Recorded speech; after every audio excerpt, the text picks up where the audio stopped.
Hi, welcome back to the JXJ podcast, our second episode, off with a bang. Back-to-back 2 podcast episodes now being released, and today we're going to be looking at a very recent film released in 2021, Adam McKay's Don't Look Up. And so we'll give you a quick overview of that, and I'm Sam. I'm Maria. And I'm Rowan. Alright, so let's get into it. So a quick overview for this film is that it's 2 low-level astronomers must go on a giant meteor tour to warn mankind of an approaching comet that will destroy planet Earth. Planet Earth does get put in the firing line a lot, doesn't it? Let's be honest. Let's give it a break. Exactly, we're obsessed with the idea. Yeah, let's kill another planet. What's that big little guy doing up there? Exactly. I think we love the idea of impending doom as humanity. I think there's always been an element of that, and this film definitely, in my opinion, is one of those films where the plot and story really does hone in on that impending doom. The characters all sort of slowly degrade. Especially Leo's character. Him playing the sexy astronomer, as the media love to show him. He really quickly sort of breaks down towards the end and just starts to go kind of how Jennifer Lawrence's character starts off, just going off the rails and talking about the impending doom.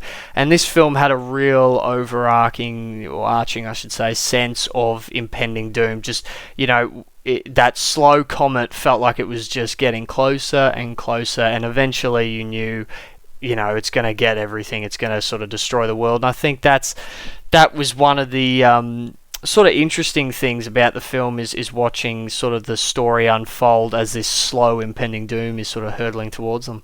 Absolutely, and I think that's what was uncomfortable about this film, is you had to sit there while you just observed the inaction of the government, right? They know, they have been warned that there is a comet flying towards Earth that is going to kill all of mankind. It's an extinction level event, and that is what is mentioned many times by the astronomers. And we have to witness that inaction that just persists throughout the whole film, and it ends up just culminating in greed, right? It's all about what they can gain for mankind, and they're trying to, market it as all these additional jobs will come forward, we'll have all of these resources. But why do we need more? Can't we just learn to be okay with what we have rather than risking all of mankind to become richer? And what does that even mean? What does that mean? Yeah, I think there's so many messages from this about climate change, corporate greed, the government. It's obviously poking fun at just the American government in particular. But then again, you sort of get, I think, a few other world responses. I think China has something got to do with it. There's a little mini fiasco with Russia and America and stuff, how something happens with them, but they don't brush too much on it. But I really like how they addressed everyone, like the different levels of responses people got. So you got, Kate and what's the guy's name? His name Randall. You got their reaction. They're sort of like freaking out. They know what's going to happen. Then you've got the government, President Orlean just going like, yeah, let's just sit tight and assess. Mm-hmm. And then you've got the media that sort of, which I think was probably the most interesting response, which was just was telling the message, but it was sugarcoating it. Like, I think with the Daily Rip with Kate Blanchett and how they were saying it, but they were going, oh, but it's going to just hit Earth and that's it. But they really didn't emphasize the extinction part, but necessarily just sugarcoating everything. And I liked how each of those elements were addressed, and just seeing like how that really forms everyone's views on certain events, people, and the government as well. Absolutely. I think we were discussing earlier about the character of Peter Ishmael and how he is that kind of Bill Gates type of character. He is becoming super rich, and it's all about him. You know, he's a very narcissistic character, and he just wants everything for himself. And we were talking about the acting choices there, and how he talks very slowly, and how he enjoys the sound of his own voice, and how aggravating it is for the audience to kind of witness the inaction, that slow speech. It's so frustrating, and I think we all resonate with Jennifer Lawrence's performance as Kate, because she is so stressed and freaking out, and she ends up taking some of Leo's character's drugs, you know, because she can't relax, because she's panicking. And I think a lot of us can relate to that in this day and age, because there is so much inaction when it comes to the climate crisis. And we're just sort of having to sit back while the leaders go, you know, sit tight and assess. It's like, no, how about we do something before the world implodes? It is a very good point. I mean, it is a real comment on the fact, it is a real, it is, I had to make it. It is a real sort of look at the fact that really, I mean, a lot of the times we're sitting back often, you know, and you'll go out and chat with friends and family, and often the conversation at some point you'll mention about the government in the real world, how it just seems to not always make decisions or make them efficiently or effectively or have a real plan, or they suddenly, you know, will go back on their word of certain things that they originally put in place. And the film does do a very good job at showing that, especially with the media in the film sort of, I guess there's no better term, but sort of sexualizing, you know, Leonardo DiCaprio's character is Randall, right? Oh, geez, I can't even remember. Memory is, that's right. It's fading already in my memory. Randall Mindy's character, you know, that's their sort of, they mention the crisis, but then on some of the posts it's more like sexy scientist kind of thing, and he's the drawing card rather than the actual event. And I mean, there are many times in the real world where that's the case, where, you know, a meme about the event or a moment sort of takes away from it rather than the event itself, and the severity of the event itself sometimes is the case, because the media can sometimes paint their own sort of image. And I guess the film was very good, and that was really one of Adam McKay's focuses, is to sort of really show that the media can be very sort of twisted in what they deliver sometimes, and sort of twisting narratives that sort of will sell their product and you know, give them the ratings that they want, rather than actually just the importance of what's going on. Wow, yeah, absolutely. And I mean, you look at the segment they have with Ariana Grande and Kid Cudi's characters, and how is that right? Those the two actors that were dating, is that correct? Yes. Yep. Yeah. And they became more important than the fact that the world's going to explode. Isn't that incredible that happens? And the media, sometimes we value, you know, pop culture over climate crisis. Isn't that interesting? I thought that was... It was. In fact, I want to pull it back briefly to just when talking about some of the characters here. I want to pull it back to Peter Ishwell. I have already mentioned to the team that I had a real issue with his acting style personally. I felt that, you know, I'm a big Meryl Streep fan, and I found that, you know, Meryl Streep's always Meryl Streep in everything she does, and she's fantastic.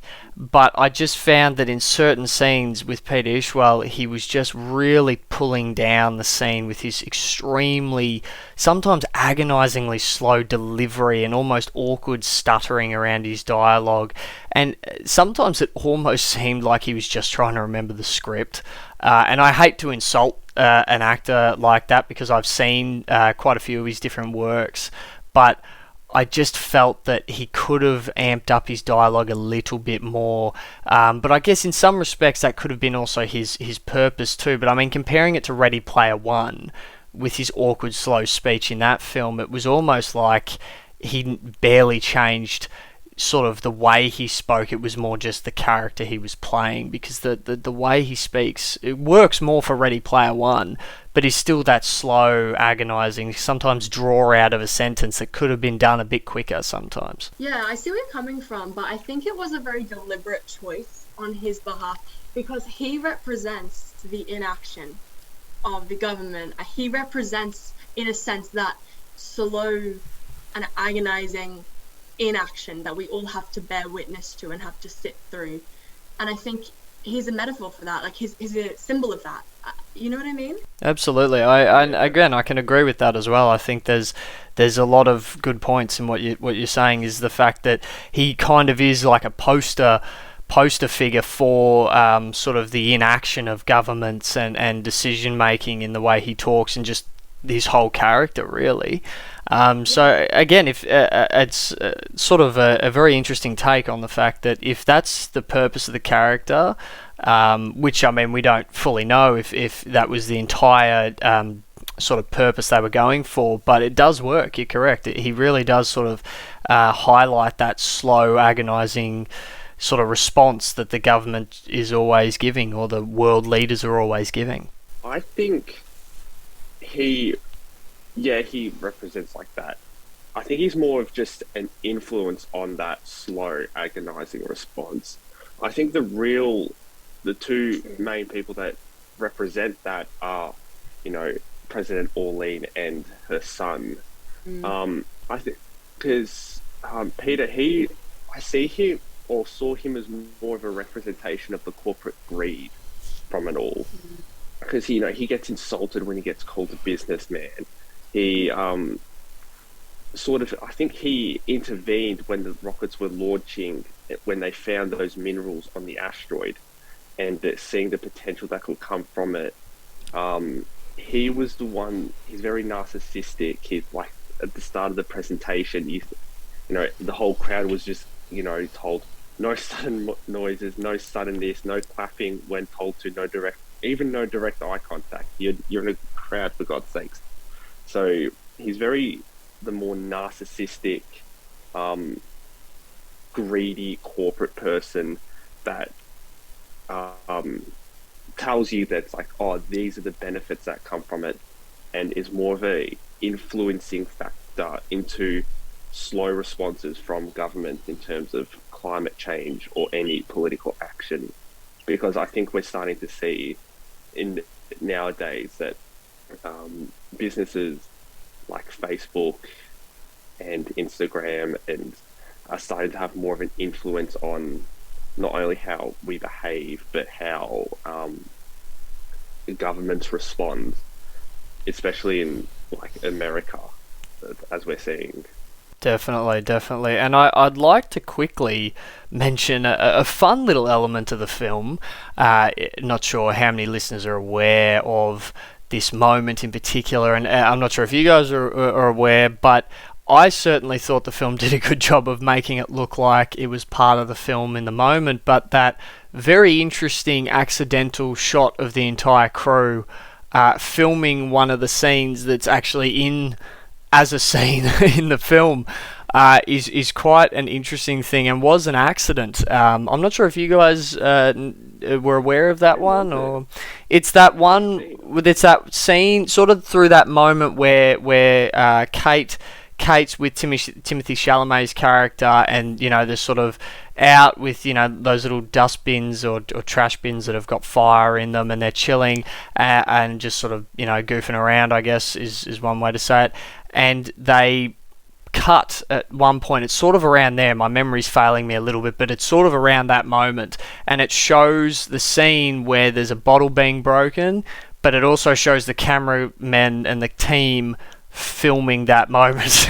And it's again like, in some respects, it's a good thing that you guys didn't notice it. And the only reason I noticed it is because I then saw and watched a video about that afterwards. But I thought it was almost done in a way where you kind of, on first viewing, I certainly didn't pick it up that it was not meant to be a part of the film, but almost found it kind of cool that in a weird way it almost kind of works with the undoing of the world, almost the undoing of the film. I don't know if that's looking too much into it perhaps, but showing a behind the scenes moment as well as the world coming undone. It's almost like the film starting to come undone in its production style. I don't know, it was, maybe that's drawing it sort of too many sort of connections there, but I felt like it almost weirdly works for the film. Yeah, Okay, I actually didn't notice that. It's a fun little Probably Easter egg like if you haven't watched it or seen it. It's a fun little yeah. Easter egg to look up. I'd also like to quickly touch upon a scene that was probably my favourite scene in the whole thing, and briefly sort of discussing with you guys before the podcast about that scene. It's powerful imagery as well as the sounds that are used, or the lack of sound in some respects as well. I believe, I could be wrong here, but I believe it's a Native American or a Native Indian. I could be wrong on that, but he's standing on a hilltop and he's sort of, watching and smacking some sort of drum, if I'm not mistaken, as Yeah, these I thought comets are that hitting was the probably like mountains. I thought that was probably like maybe in China or somewhere in Asia. I Mm. thought, just given the outfits and the rags they had on, but I could be wrong. My geography of the world is Yeah, not great, so I'm definitely probably wrong about that. But I might have to go back and correct my facts. But regardless of, it was such a beautiful scene, in my opinion, because not only was the shot incredible from, it was a nice sort of wide shot from behind the character, and just watching these beautiful mountainsides being absolutely obliterated before he himself is obliterated was, in my opinion, probably the most powerful moment I felt when watching it first time. Was, wow, that's a really sort of impactful moment to show how, with lack of care for our world, how quickly the beauty will be erased, because it takes really several seconds for the world to be destroyed at the end of this film, and it is a very strong sort of ending in that sense, because it shows that really it can be taken so quickly, and we take it all for granted, but in such a short space of time it could all be just destroyed, all just be removed. Absolutely. And I mean, that last scene when the whole kind of family unit gathers together to enjoy that dinner, and they just sit in that moment. And even as the house starts to shake, they just kind of, I think they're saying grace, they're holding hands or something, but they're all very together. And I think it shows you what's actually important in this life, and that is community and love and togetherness and human life. It's not greed for money and more resources, and we need to cherish and celebrate what we already have here.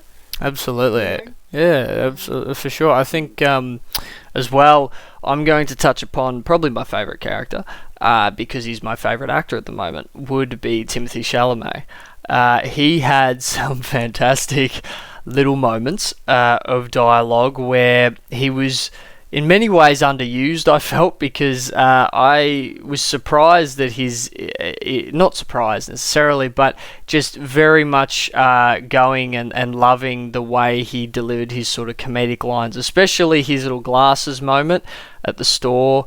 That was quite funny. The way he said that and the character he was playing was quite funny, and I could have sworn I know some people like that.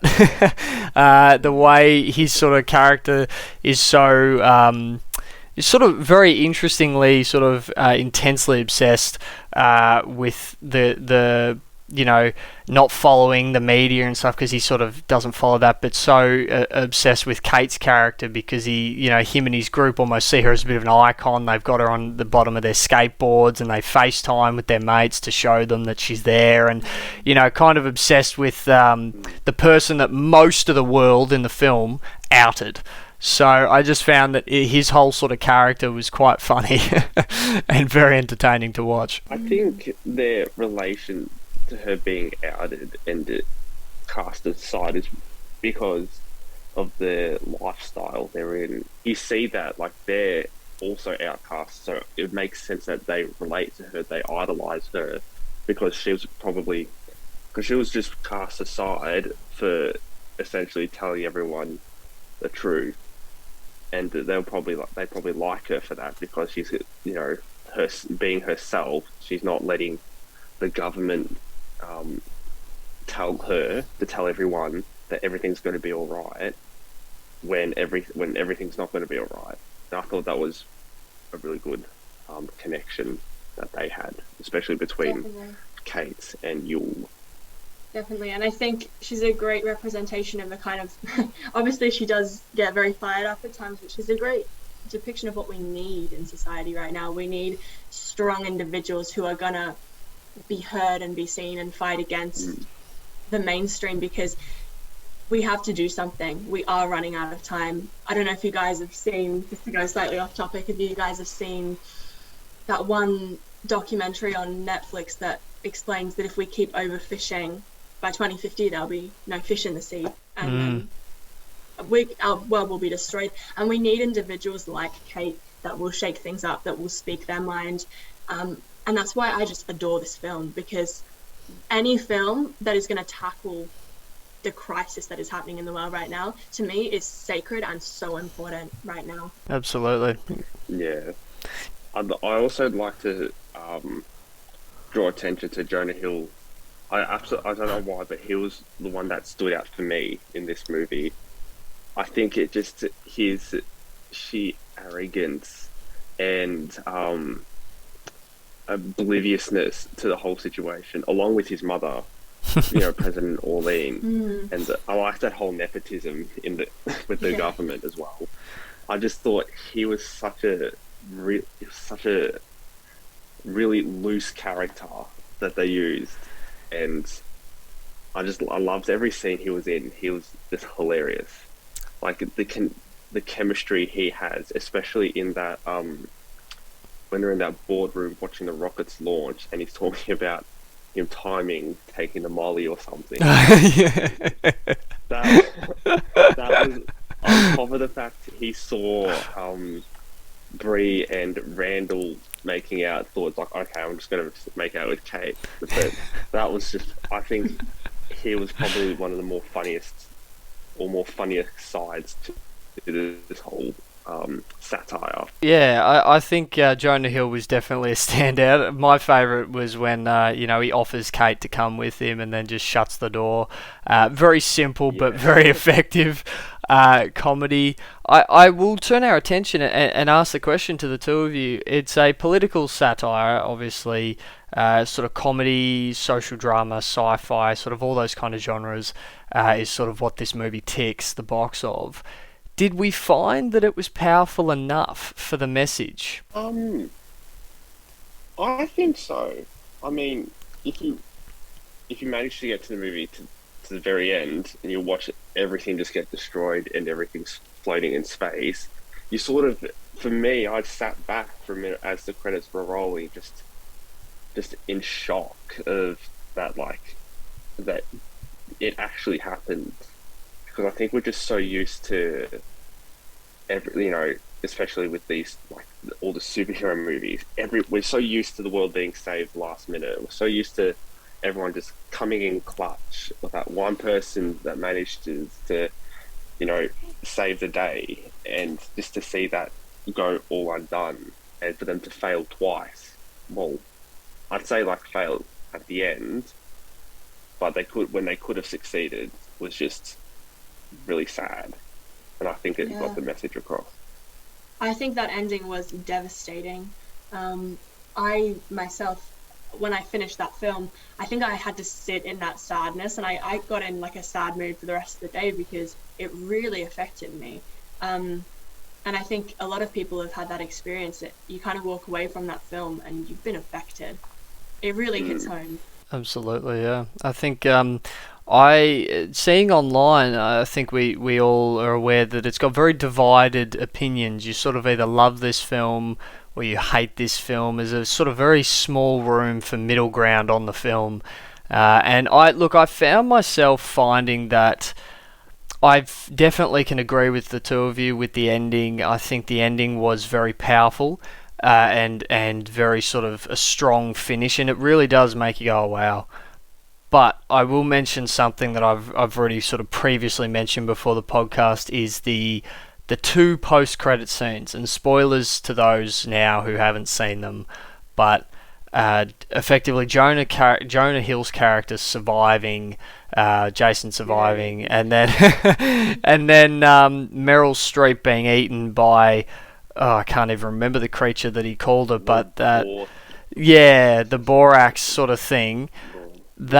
Those two moments for me kind of ruined that finish, and in some ways I wish they didn't happen. because I felt like if you were to, roll credits and just have nothing else except credits after the ending of that film, that's a really strong finish, is what I felt. But I found with those two post-credit scenes that it sort of took away from it a bit, because you kind of like, seeing Meryl Streep get eaten and everyone being naked, it's meant to sort of be a comedic kind of finish to loop back to his prediction of her death. And it just felt to me a bit sort of silly to put that in, because I felt like, leaving it up to the audience to imagine if that thing got her or not, wherever they would land in the future, would be a better way to do it. And then Jonah Hill's character surviving, again, his character was fantastic, but, not necessarily to bring him back, because in some weird way you could almost do a sequel where Jason's just living on the earth by himself with it completely destroyed, which would seem to take the message away, but also the fact that, sort of a lot of people have sort of theorized how did he survive, and I've even seen a couple of videos where they've mentioned that, and you do think, the focus of this film was not Jason surviving, was not Meryl Streep's character being eaten by the Borat thing. It was meant to be the severity and the serious issue of climate change and us not doing enough as a race. And so I felt like it just kind of pulled away from that a little bit with those two credit scenes. I see what you're saying, but I think that film represents that even if we think there's more out there for us, Earth is all we have. And you can try and get away, you can try and create more for humankind, but there is nothing more. And it might look beautiful, it might look colourful, like, look at these beautiful animals, then they get eaten by them. There is nothing more than what we have. Well, there might be, but if we don't protect what we have, how are we ever going to be able to enjoy or make use of anything else that might be in the universe if we don't treat what we have with respect? And I think, they're like you said, they're all naked, and they kind of return back to that Adam and Eve like scene. Human beings are stripped of all their pride, all of their dignity, everything they've created, and they return to their natural form. And I think that was powerful, because they have nothing. They think they've survived, but they haven't survived. They're about to get, destroyed by these creatures. And personally, I do think that scene, I resonate with what you're saying, Sam, because it does seem kind of silly, and it does distract from that complete, I guess, paralyzed feeling you have having just watched the world be obliterated on your screen. But there is something interesting, because it's that greed, isn't it, that persists. They think that they can create a life for themselves outside of the world, but they can't. Absolutely, and it is, and again, Maria, with what you're saying, it's very accurate. I think it's a very good point that, with that sort of end credits scene showing that, there is nothing out there, and that it was kind of just like a fable almost. There's just a story that there's something better than what we have here out there. That it's not actually true. It's more just, an old wives' tale, if you will. But it's not really true. I think, guys, what did we think overall impressions? I mean, it's with a film like this, it's a bit harder to sort of be in a middle ground, because it's more of a real divide on, do you agree with the political satire and comedy and the elements of what it was poking at, and the severity of what it was talking about, or do you disagree and think it's more of like just an over-dramatical view of a situation that we're currently facing today? What are our impressions? I think this needed to be very over-dramatic in order to get its message across, in which I think it succeeded. So I do actually.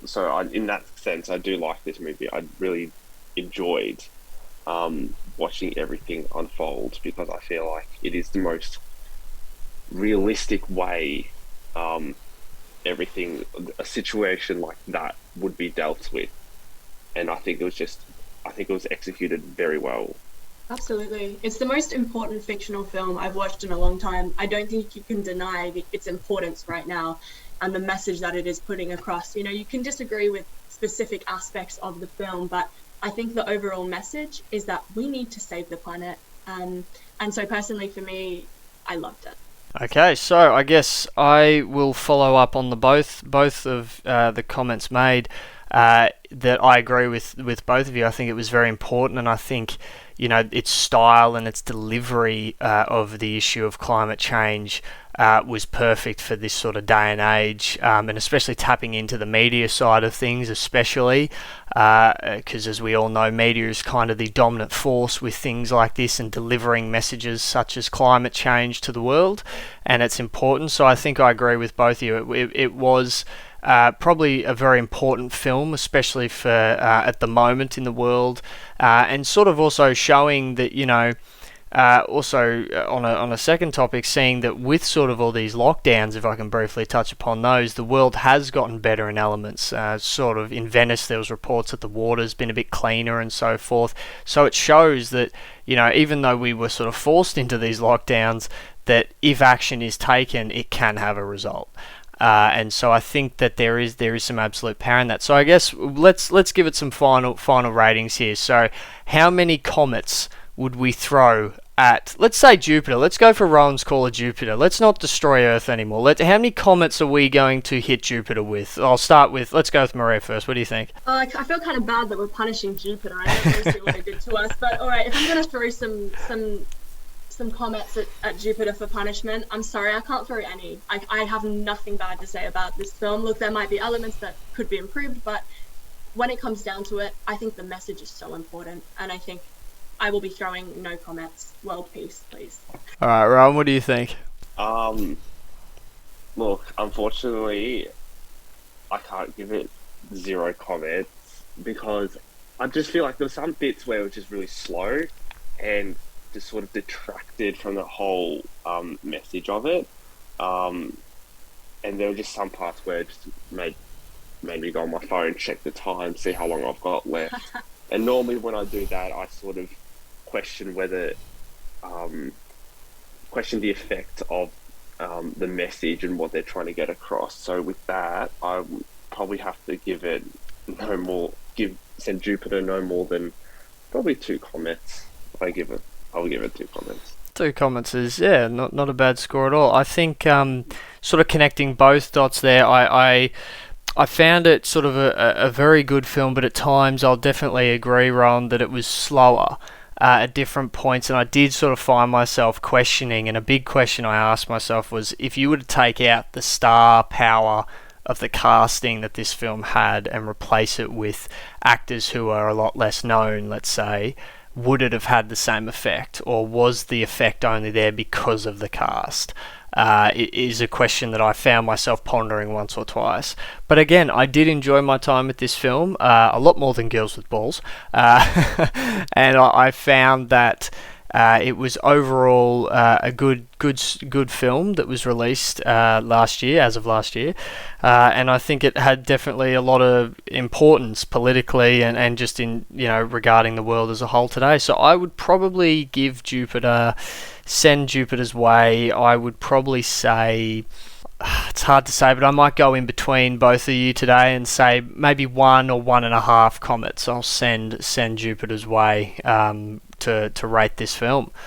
Alright, I think that basically wraps it up for today, guys. So again, thank you all for listening, our audience for listening today, and we will be bringing you another podcast reviewing another movie very soon. If anyone has any ideas, feel free to let us know about any future films or films you've watched that you think you'd like to hear our takes on. Alright, take care, and we'll see you next time. Au revoir. Buenas noches.